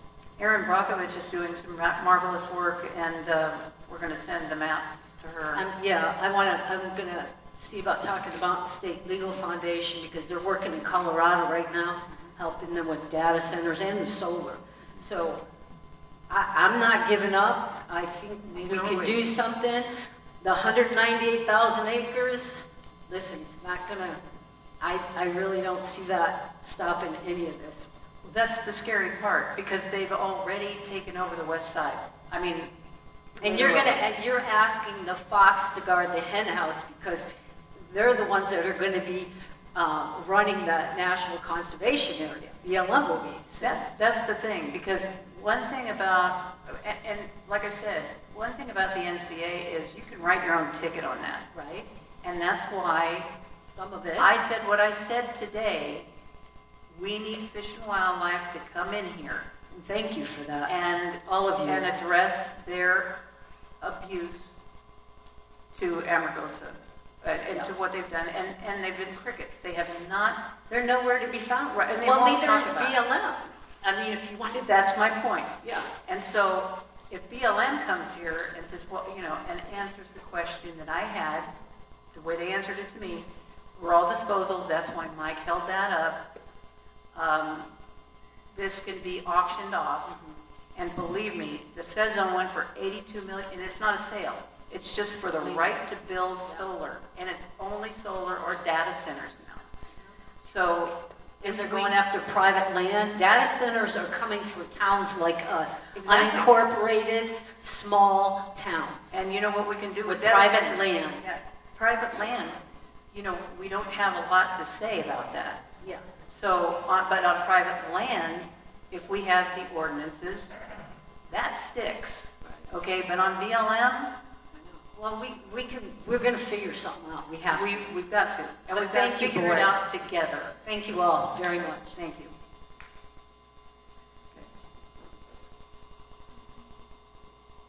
Can we still speak? Come on up, why not? 3 minutes. It needs to get out there. Okay, so I was at the Emma Bellador, EMMABELADOR. So I was at that VOCC meeting, and I was listening into the water board, okay? And I was listening to all 5 gentlemen there, as well as the VOCC lady, I forgot what her name is. Deborah Strickland. Deborah Strickland, and they all made wonderful recommendations for Pahrump and how to keep the data centers out, and how we need to write. Okay, I'm not going to say it. I'm hoping that someone assists us here, and they said something about how we need to write a cease and desist letter to Valley Electric. We need to form a group, go and have a meeting with Valley Electric, because there might be a data center coming right over here off the highway, 373, very close to us, and they're going to consume a lot of electricity, and we're going to end up having to foot the bill somehow. Okay, so we're supposed to write a cease and desist letter to VEA so that we are not charged those fees. That was the recommendation. I can't remember the name, but somebody on that board recommended it. Please go back and listen to that meeting. I highly recommend it. It's the water board meeting. And so they want to keep the data centers out of Pahrump, and the recommendations that they gave were recommendations that we should undertake too, to keep them out of here. I don't think it's right that BLM is taking our land, our money, and then quadrupling the money for themselves. I mean, seriously, BLM, where's our portion? Where's it at? That's really sneaky, inhumane, not that you understand that, and just, I don't know. It's just at a very dirty level. Thank you. Okay, thank you. All right. I'm going to close public comment.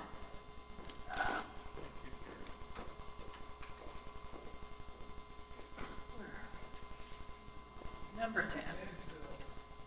Okay, so I want to make a motion that we still have the town hall, even if it's the first one, on June 11th. Because we have many people that are coming out, and Crystal wants to be heard, Beatty wants to be heard, and, because this is going to be for everybody. And so I'm going to make a motion that we set the first one for June 11th, 2026, and at 6 o'clock here in the community center. You seconded it? Can you? Thank you. Okay, I seconded it. Okay. I'm going to call for the vote. Aye. Aye. Aye. Aye. To what? Right. No formal decision is made in a town hall. It's just, because that's just the first step. Sure. I make the motion that we have our first town hall on June 11th, and specifically that no decisions will be made at that meeting. It is strictly informational to get the ball rolling, to get everything out there, and there will be multiple town halls after that. So there will be no decision made at that time. Nothing will be signed. Nothing will go to the BLM. Nothing on the NCA will hopefully we'll have a new map. People will have a deeper understanding of how that thing actually works. We'll be taking input for that, and there will be multiple ones after that. So that I'm making that amendment to the motion. I'll second the amendment. Okay. Yeah, I'll remove my initial motion. Okay. Now we've got a motion to amend and a second, so I'm going to call for that vote. Aye. Aye. Aye. Aye. Richard? Oh, sorry. Okay. All right. All right. So number 11, possible action, discussion, and deliberation. Motion to approve, amend, or approve or deny request for Amargosa Valley Fire Department,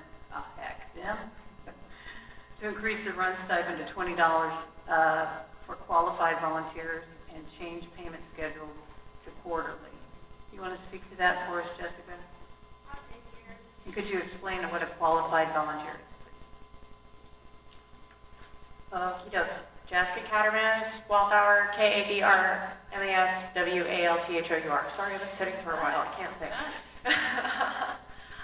So what we're asking for is an increase of the stipend for qualified volunteers. We have, for like the first time ever, really have a almost fully certified volunteer staff. Basically, every single one of our volunteers has a certification of some sort. We have exterior support, firefighter 1, firefighter 2, we have EMTs, we have EMRs. So what we're asking for is those that are EMT and above, and exterior support and above, get the increase in the stipend, because they've put in, for exterior support is like 120 hours of education along with continuing education. For EMT, it's like 200 and something hours of education along with continuing education. We train, we do a lot. These volunteers are running themselves ragged some weeks. They just work really hard, and they deserve it, I think. I agree. Okay. Yeah, let's get a motion. I make the motion that we, per the fire department's guidelines, that we increase the stipend to $20 a run for the qualified individuals. And if you saw, I've already worked it into the budget for next year. So we're already planning for it. We've got the revenue to do it. I'll second it. Okay. Anybody have any public comment? Okay, I'm going to call for the vote. Oh, I'm sorry. It's just one. It's just a cheat. One, was it too much? Do we need to cut it back a little bit? Yeah.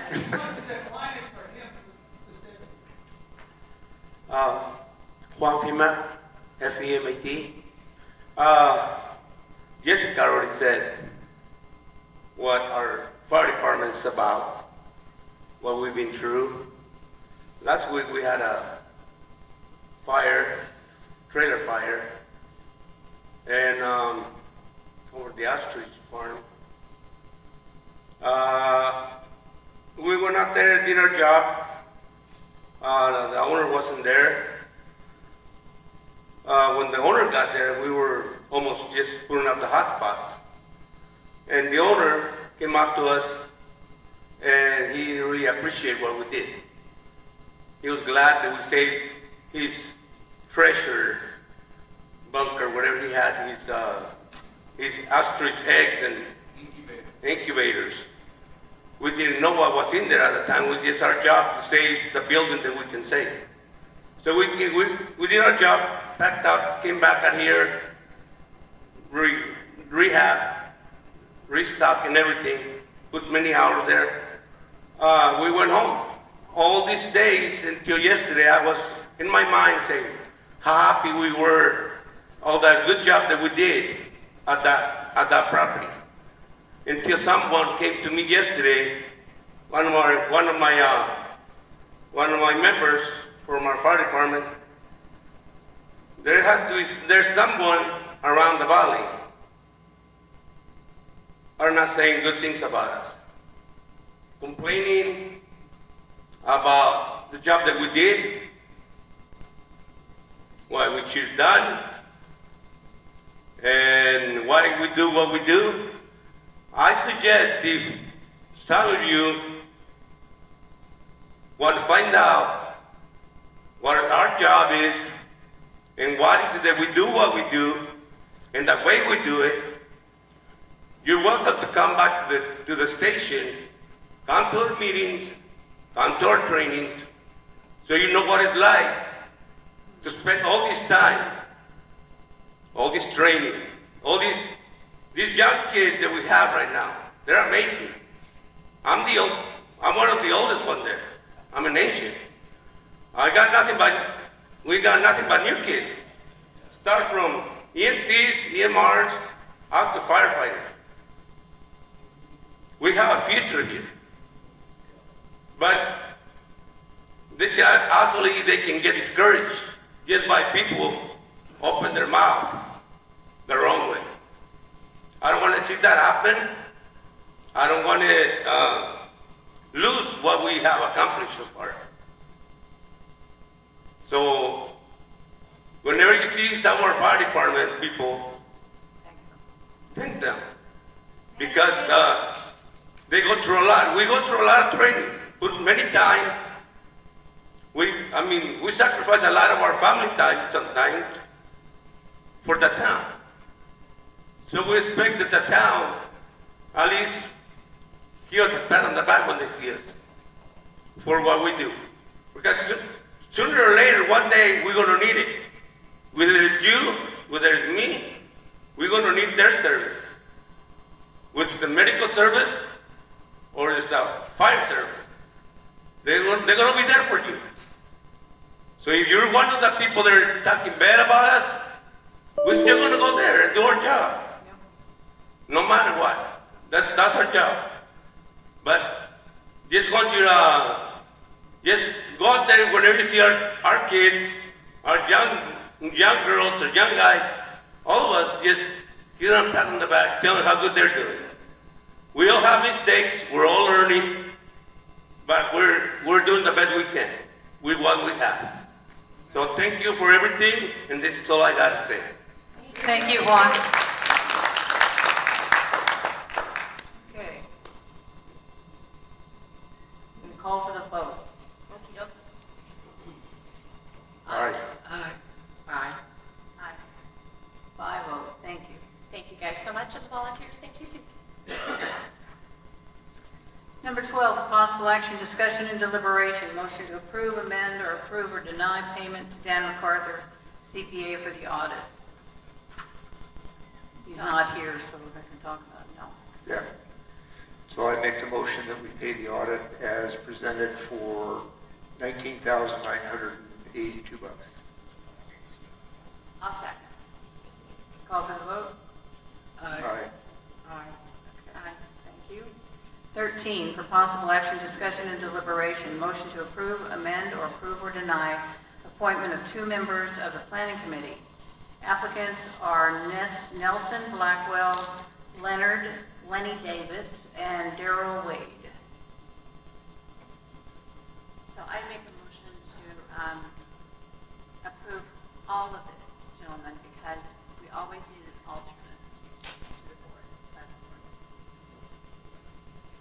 Glassow and David and Gerald.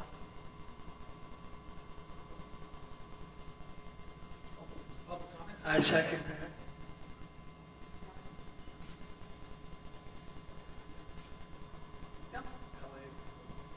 Keeps turning it off. Labossiere. Yeah. We'll take all three of them. I can quit. Oh, no. We'll take two of them and one alternate. Because alternates get to vote if you read our bylaws, as long as there's not 5 members there. Matter of fact, we even let our liaison vote if we don't have enough people. So That desperate. we are. You know, so, but yeah, because if one of them gets elected to the town board, then we might lose one anyway. So give us all three, and then we'll go over the bylaws at the next meeting, and they can all know what they signed up for. You know, we don't want to scare them right now. Great, that's right. We gotta get them on the list first and then scare them. All right, so we've got a motion and a second. Am I supposed to turn this off? Because I never do. No, not necessarily. We have a motion and a second. Is there any other public comment?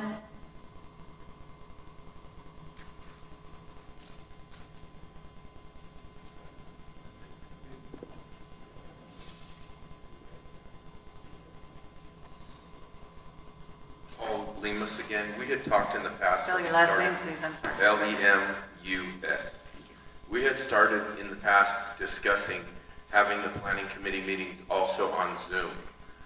I would suggest it for you guys. I mean, it's just another thing to add where other community members that aren't able to come out to the meetings can go ahead and still see what's going on. They can partake in the meeting. And the Zoom is kind of neat because at the end of it, you can just tap a button that says discussion and it prints all the minutes for you. It labels who's speaking, and then those could be submitted to you guys for your record-keeping purposes. I know Lap has discussed it. Mr. Glassow has discussed it before with me also.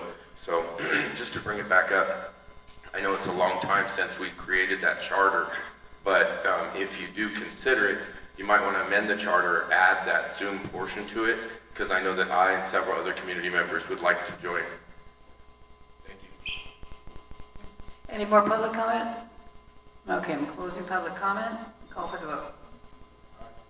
Aye. Aye. Okay, 5-0.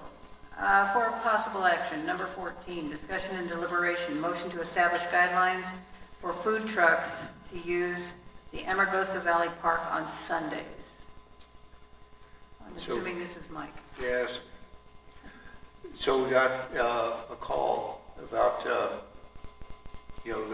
we have probably 4 or 5 different food trucks in the valley, and about using the park, being able to set up on the weekend. So it would be nice if we could just say, yeah, sure, no problem, but no, we've got to have, because we're a public entity and stuff, and we'd be liable, it's the town park, and on and on and on. So I kind of put some stuff together. One will have a very basic application, have their contact info and so forth, and the size of their equipment. They've all got to have the state health license and make sure that it's current. Copy their liability insurance, and then we also need to have a liability release for the town of Nye County, so that anybody that's over there, and I know we're going to have issues, but hopefully they'll get along. But also one more thing is sometimes some of the different service clubs will use the park as a fundraiser and a concession stand and sell burgers or whatever they do to raise revenue. So in those events, then the food trucks wouldn't be allowed in because it would take money away from what they're trying to do. So that's just a basic start that we could type up and put together. I don't want to charge them a fee. That's a tough business to make a profit at, and we got the facility I'd like to see it used more. So I'll make the motion to do it, with the guidelines that I put on here. We can amend it later, or if anybody's got any changes, we can do that right now. I'll second that. Do you want to make any changes, though? Okay. Do you have the list? Everybody's got the list? Yeah, okay. Brenda, do you have any changes? Do you see any problems? No. Okay. Bobby?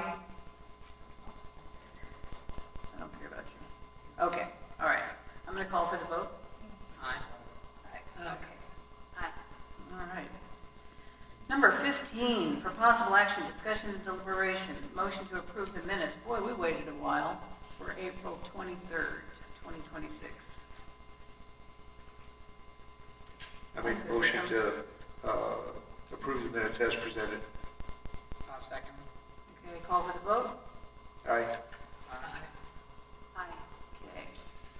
General public comment, up to a 3-minute time limit per person. Action will not be taken on matters considered during this period until specifically included on an agenda as an action item. Trevor, get up there and spell your last name, please.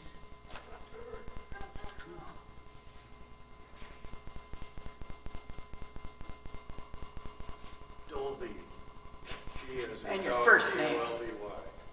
Trevor. Just 2 alerts. Early voting has started. If you Google it, Google says it's 7 to 7. It ain't.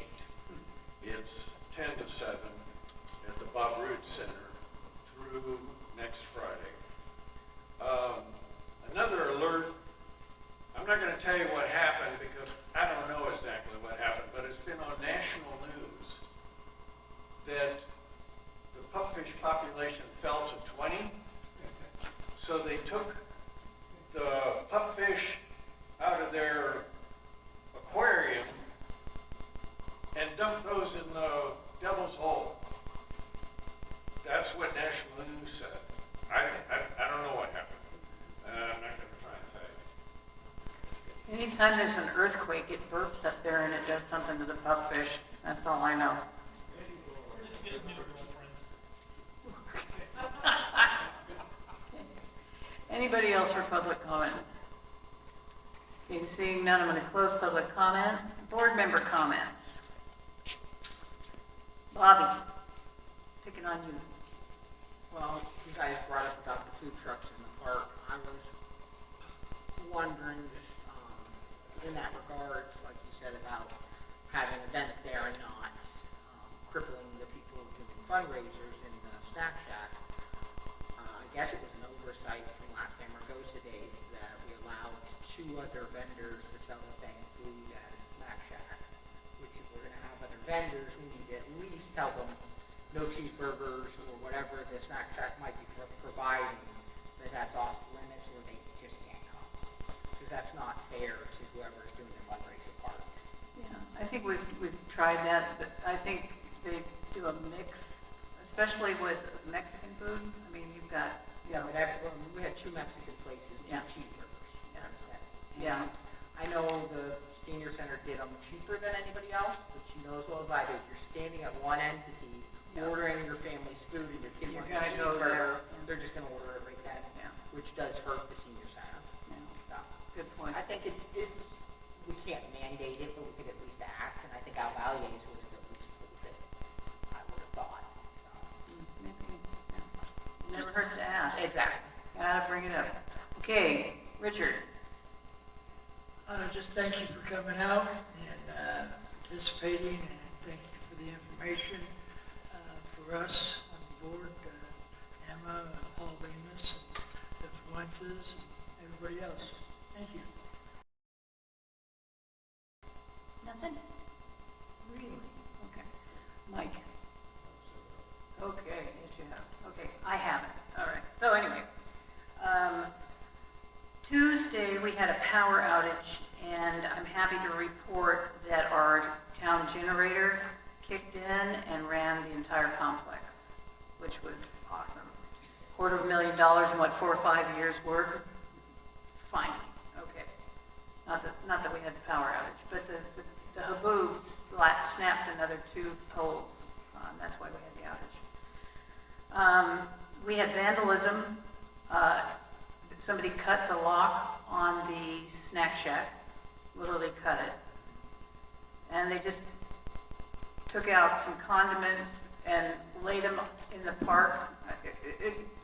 Nothing looks like it's missing, and then I think they did something to the racetrack, correct? Just the truck, the water truck. Yeah, it's a water truck. And so, you know, it's summer, and I guess we're just going to have to be vigilant and kind of keep our eyes peeled. But this is when they tagged us the last time, and we've been very fortunate, but we're going to have to really buckle down on that. Do you have insurance to cover it? No. We got a notice that the clearinghouse, whatever that is, and ironically, and I go back to this, I got the notice from Beatty forwarded to me asking, how are we going to do this? And I said, what? And it's the arsenic problem in the school. They want to build a arsenic treatment plant. So as soon as I have more information on that, we will let you know, which could be taken as a positive note, because whether you know it or not, we lost 4 teachers. The school district's in trouble yet again. We lost 4 teachers, 3 parapros, and the only social worker that the school had. That's coming up for a vote, that's not decided yet. Huh? That's not decided yet. Oh, I know. No, I'm just saying, they got furlough list. And I went to the district meeting, and everybody spoke. And it's just, I spoke on the superintendent, the heaviness, and the administration, and that's, you don't cut the heart of teaching, education. So it's a safety factor, and then they're going, and so we got that all shut down, and then they're going to go back to the table June 2nd, but correct me if I'm wrong, they've got a time limit. June 6th is the last time they can do it, and then what happens? I can't remember. We just have to make it happen on the 2nd. They have to get their budget approved. Right. I mean, there's a next step if they don't do it. And they have an $8 million shortfall. The state might come in. Yeah. I know. We'll see how that works. But I did recommend, I did tell them, when the 3 projects that we have start on this solar that we can't do anything about, it's going to infuse about $10 million a year into their school district. And so they've been threatening to close the school. We took the biggest hit of the district. And so we've been working with Amanda that, food insecurities, things like that. This is not how you fix a budget. You don't cut teachers and parapros and a social worker, which is desperately needed here. They're kind of the glue, communication between the teachers, the parents, the kids. And I think, and yes, I did go to Mr. Bosta's memorial.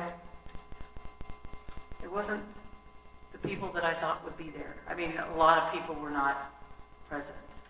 And I think that is because Fatima said, she didn't want it out there.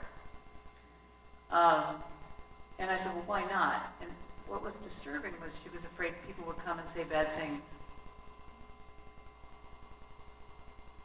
That upset me. I worked with John a lot. And everybody, everybody's rolled their eyes, all of that. But the man researched, he was a value to this community.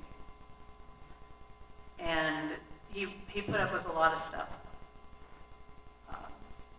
through the years. But he never, not once, had a poor thing to say about anybody.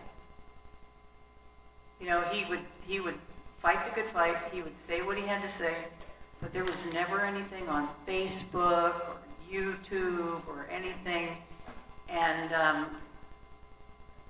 we've hit an all-time low, and I think he would be ashamed of some of this. But I want to thank him for his service, for sure. And I hope that people take into consideration what he did do. And his heart was here.